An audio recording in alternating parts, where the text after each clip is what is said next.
Alright, but I'm going to show you Samson and just how he really likes his food. So and I'm going to show you a trick to get your dog to help slow their feeding down. So let's go.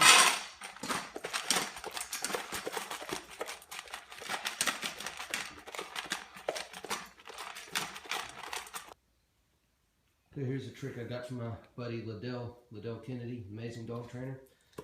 Trick he taught me was put some ice cubes in their food dish. It's a way to help them slow their feeding down. So this way you don't have to buy a slow feeder bowl or anything like that. So let's check it out, Samson.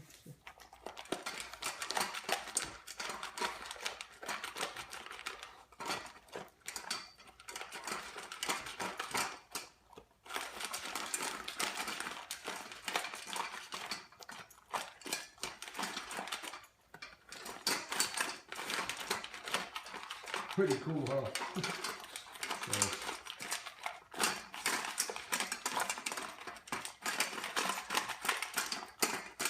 Alright, thanks for watching. It's Rick with the Barking Zone.